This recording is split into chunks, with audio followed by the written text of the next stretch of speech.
존경하는 국민 여러분, 국회의장과 선배 동료 의원 여러분, 국무총리와 국무위원 여러분, 정의당 대표 심상정입니다. 사랑하는 국민 여러분, 일주일 후면 우리 정의당은 창당 3주년을 맞습니다.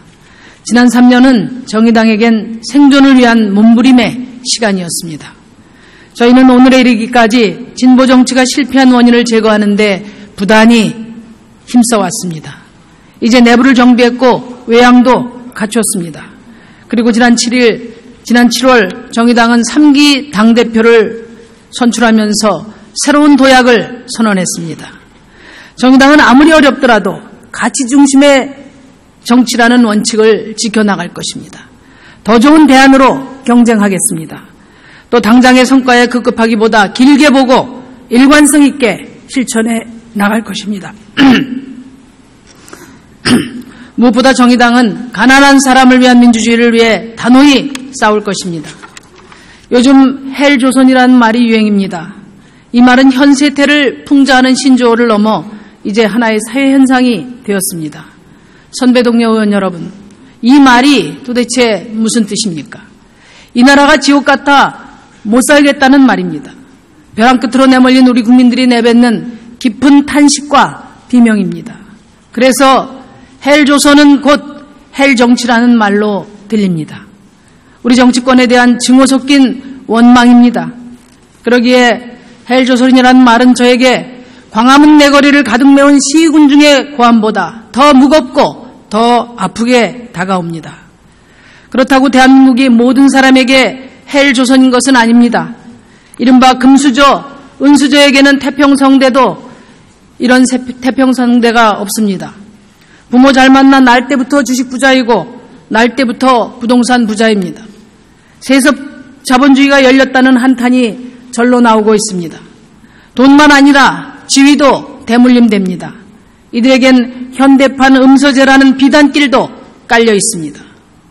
상위 1%는 모두 갖고 나머지 99%는 빈곤과 비참을 강요받는 승자독식 사회, 이것이 민주화 이후 30년 대한민국의 현주소입니다. 정의당은 삶이 고단한 분들의 절규에 응답하겠습니다. 부모가 누구든 출신이 어디든 또 성별을 떠나 누구나 열심히 일하면 자신의 노력과 능력에 따라 평가받는 사회를 만들겠습니다. 기득권 정치와 단호히 맞서 땀 흘려 일하는 사람들의 희망을 열어갈 것입니다. 존경하는 국민 여러분, 정의당은 다른 종류의 정당, 현대적인 선진정당으로 거듭나겠습니다. 저는 정치에 대한 국민들의 좌절이 얼마나 큰지 잘 알고 있습니다. 그러나 불신과 냉소보다 좋은 정치에 대한 갈망이 더 크다는 것을 알고 있습니다. 진보 정치 열풍이 불고 있는 미국과 영국의 시민들 못지않게 우리 국민들도 다른 종류의 정치를 목말라 하고 있다고 느끼고 있습니다. 정의당은 보다 근본적인 변화를 위해 담대한 정치 기획에 나서겠습니다. 여당은 충성 경쟁으로, 야당은 계파 갈등으로 민생 정치는 간대 없이 한국 정치를 병들게 하고 있습니다. 여당은 책임 정치를 하지 못하고 야당은 대한정부가 되지 못합니다. 말끝마다 앞세우는 대화와 타협도 먹고 사는 문제도 정치 밖으로 내몰리고 있습니다. 정당은 민주주의의 엔진입니다. 좋은 정당 없이 좋은 정치도 좋은 사회도 가능하지 않을 것입니다. 한국 민주주의는 낡고 고장난 엔진이 아니라 새로운 엔진을 장착해야 합니다. 이제 다른 종류의 정당이 필요합니다. 정의당은 첫째, 당원 중심 정당의 모범을 창출해서 정당 정치의 새로운 지평을 열어가겠습니다. 기성정당들이 앞다투어 당원 없는 정당을 선언하고 있습니다. 그러나 당원은 정당의 정체성을 형성하는 책임 주체입니다. 자발적인 당원 참여 없는 정당은 도당에 불과합니다. 당원 민주주의가 꼽히는 정당, 젊고 유능한 리더십이 성장하는 정당, 정의당은 그런 강하고 매력적인 선진정당으로 나가겠습니다. 둘째, 정당 사상 최초로 중앙당을 예비내각 체제로 개편해서 수권 능력을 비약적으로 키워낼 것입니다. 만년 소수정당의 체제를 과감하게 혁신하고 실력 있는 정책정당으로 거듭나 한국 사회의 변화를 선도해 가겠습니다. 셋째, 진보 세력을 통합하고 명실상부한 민생 대표 정당으로 발돋움할 것입니다. 오른쪽도 왼쪽도 아닌 오직 아래로만 내려갈 것입니다. 그리하여 생활 속에 뿌리내린 민생정치 선도해 가겠습니다. 사랑하는 국민 여러분, 정의당을 교섭단체로 만들어 주십시오. 그것이 한국 정치를 바꾸는 가장 빠른 길일 것입니다. 한국 정치는 부패하고 무능합니다. 낡은 것은 좀처럼 죽지 않고 새 것은 들어오지 못하고 있습니다. 낡은 정치가 사라지지 않는 것은 제대로 된 경쟁이 없기 때문입니다. 정의당이 교섭단체가 되면 한국 정치의 과감한 변화를 주도할 힘센 매기가 될 것입니다. 정의당을 한국 정치의 신형 엔진으로 키워주십시오. 사랑하는 국민 여러분, 지난 9월 13일 노사정 합의와 새누리당이 발의한 5대 노동법안으로 박근혜 정부의 노동시장 개혁의 실체가 적나라하게 드러났습니다. 재계의 더 큰 탐욕을 위해 봉급쟁이들을 쥐어짤 수 있는 만큼 쥐어짜겠다는 정책입니다. 첫째, 임금 피크제는 양심불량 피크제입니다. 임금 피크제는 정년 연장에 따른 비용 문제 때문에 제기되었습니다. 정년 연장법이 통과되더라도 그것이 곧 정년까지 고용 보장을 의미하는 것이 아니기 때문에 국회에서는 정년 연장의 기업별 실정에 맞게 노사가 협의하도록 한 것입니다. 그런데 제사보다 잿밥에 욕심낸다고 실질적인 정년 연장 실현 방안을 내놓는 대신에 기업과 정부가 한몸이 돼서 임금 삭감에만 열을 올리고 있습니다. 공정하지 않습니다. 더 잘못된 일은 임금 피크제를 느닷없이 청년 고용 대책으로 둔갑시킨 것입니다. 마치 청년 고용의 만병통치약인 것처럼 엄청난 홍보를 쏟아부으면서 정작 실질적인 청년 고용 대책은 외면해 버렸습니다. 이것은 대국민 사기극입니다. 진정 고통 분담을 요구하려면 고액 연봉자들부터 상한제를 도입해야 마땅합니다. 이제 우리 사회도 최고임금제를 도입할 때가 되었습니다. 둘째, 일반 해고 요건 완화와 취업규칙 변경은 사용자들에게 쉬운 해고의 문을 활짝 열어주는 것입니다. 시장경제에서 노동자는 약자일 수밖에 없습니다. 그래서 우리 헌법에서 노동자의 기본권을 보호하라고 명시하고 있습니다. 현행법은 징계해고와 정리해고가 아니면 노동자가 근로계약을 맺은 대로 성실히 일하는 한 해고하지 못하도록 되어 있습니다. 그러나 이제부터는 사용자가 정한 기준에 못 미치면 저성과자라는 낙인을 찍어 마음대로 해고할 수 있는 시대가 열리게 될 것입니다. 절대 안 될 일입니다. 셋째, 새누리당의 5대 노동법안은 한마디로 정경련의 청부입법입니다. 박근혜 정부와 새누리당에 묻겠습니다. 어떻게 새누리당의 법안에는 비정규직으로 계속 일할래 아니면 그만둘래라는 질문만 있습니까? 정규직 전환이라는 선택지는 왜 없습니까? 기간제 사용기간을 4년으로 확대하는 것은 전 국민을 평생 비정규직으로 만들겠다는 법입니다. 파견제법은 대기업에 이미 만연되어 있는 불법 파견 면제부법이 다름 아닙니다. 파견제를 뿌리산업까지 확대하면 정규직이 뿌리째 뽑혀 파견 노동자들로 넘칠 것입니다. 이것이 진정 박근혜 정부가 추진하는 노동시장 선진화입니까? 또 연장 근로를 늘려 주 60시간을 하겠답니다. 청년 고용 창출을 위해 가장 시급한 것이 노동시간 단축입니다. 그런데 거꾸로 더 늘리겠다니요. 정부 여당은 청년 고용을 거론할 자격이 없습니다. 정부 여당의 노동시장 개혁 방안은 한마디로 재벌을 위한 법안입니다. 2014년 정경련이 규제 완화 핵심 요구사항을 제출한 것 100% 수용한 법안입니다. 한마디로 양심과 정의가 실종된 나쁜 정책입니다.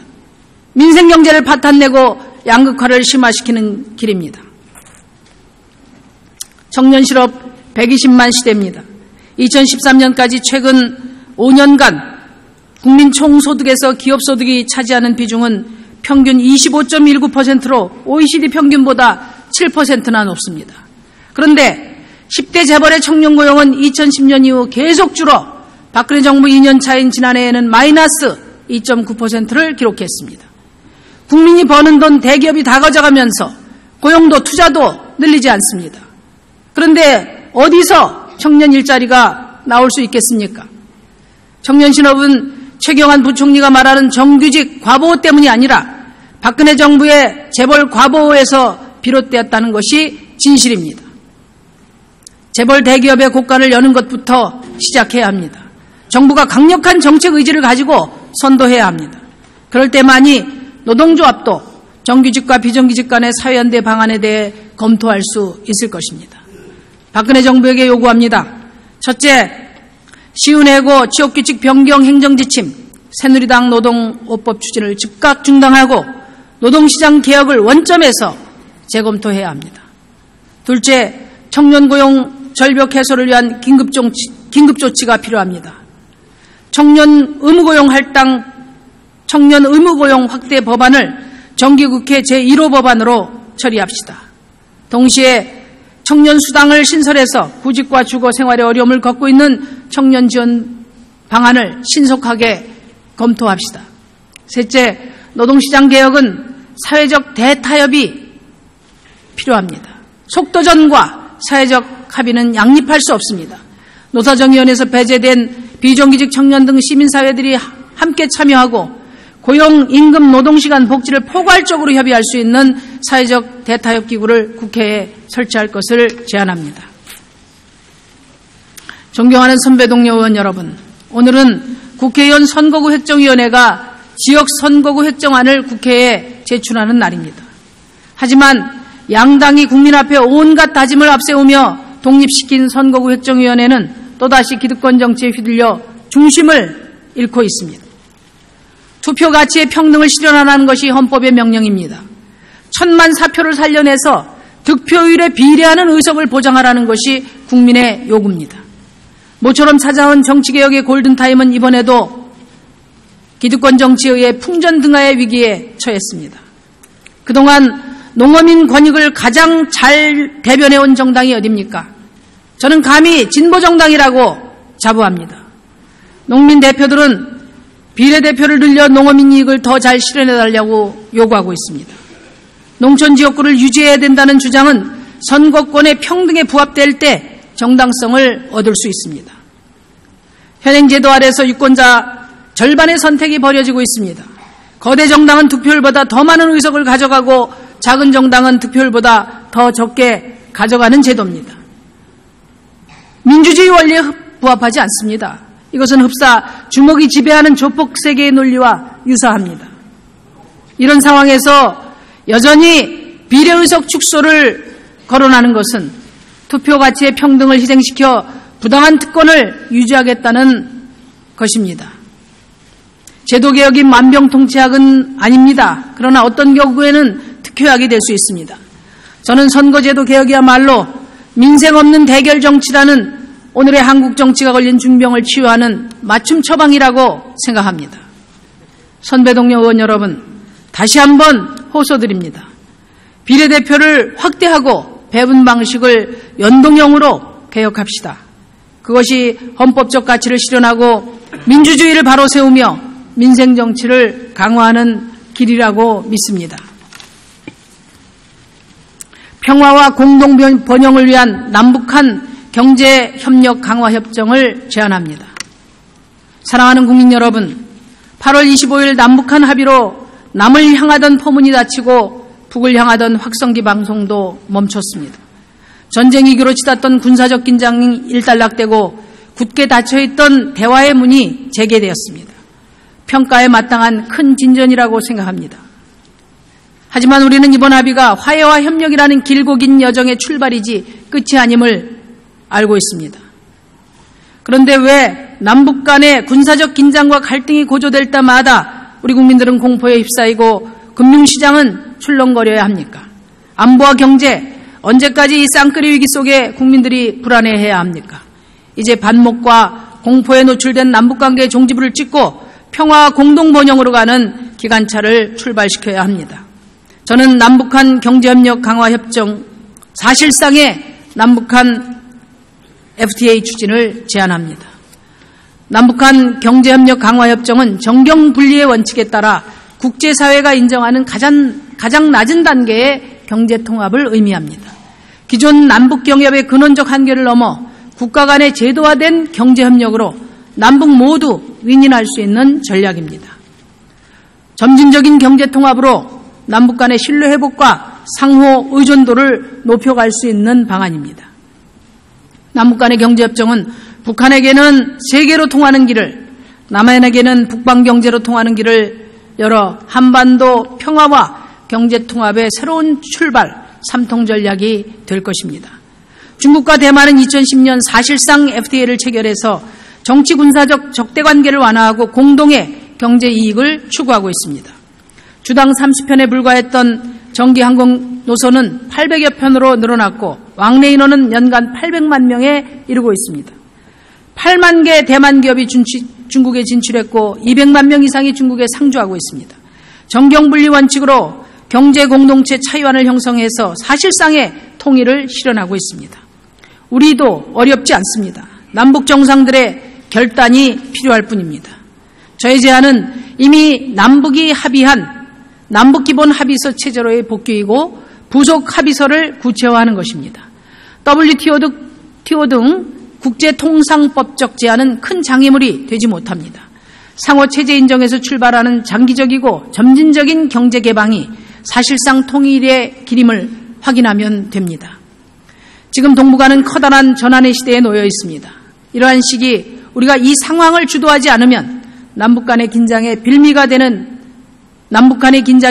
되어 한반도는 주변 강국의 힘의 각축장이 될 우려가 있습니다. 우리의 힘으로 평화를 정착시키고 동아시아 지역경제 통합과 동북아 협력 질서 구축에 기여하는 것만이 평화 통일을 앞당기는 길이 될 것입니다. 마지막으로 역사 왜곡 저지 민생 살리기 야권 정치 지도자 회의를 제안합니다. 최근 우리 국민들은 역사 교과서 국정화 시도, 노동계약 등 박근혜 정부의 전방위적 공세에 큰 위기를 느끼고 있습니다. 국민들은 얼마나 야당을 얕잡아 보았으면 집권 세력이 저렇게 무도하게 나올까, 진보정당은 왜 또 저렇게 약한지 원망하고 있습니다. 우리 국민들은 과연 야당들이 벼랑 끌어 내몰리고 있는 국민들의 삶과 민주주의를 지킬 의지와 능력이 있는지 의심하고 있습니다. 패배에 길들여져 싸우지 않는 야당, 기득권을 움켜쥔 채 혁신하지 않는 야당에 선뜻 정권을 안겨줄 국민은 없습니다. 야당들이 분발해야 합니다. 노동자를 시운해고와 평생 비정규직으로 내모는 박근혜 정권의 민생폭거에 단호히 맞서야 합니다. 친일을 미화하고 독재를 찬양하는 역사 구테타를 결코 허용하지 말아야 합니다. 정치개혁에 대한 국민적 열망을 무시하는 비례대표 축소 시도에 대해 야권의 굳건한 공조로 맞서야 합니다. 각계약진만으로는 재벌 대기업과 결탁한 박근혜 정권의 총공세를 막아낼 수 없습니다. 야권이 힘을 모아 땀 흘려 일하는 월급장이들, 개혁을 열망하는 시민사회와 함께 싸워야 합니다. 이 싸움에서 이겨야 국민들이 신뢰할 것입니다. 그래야 의회 권력 교체와 정권 교체도 가능해질 것입니다. 야권의 정치 지도자들이 한자리에 모여 머리를 맞대고 역사교과서 국정화 저지, 노동계약 저지, 정치개혁을 위한 방안을 모색하고 공동 실천에 나섭시다. 경청해 주셔서 감사합니다.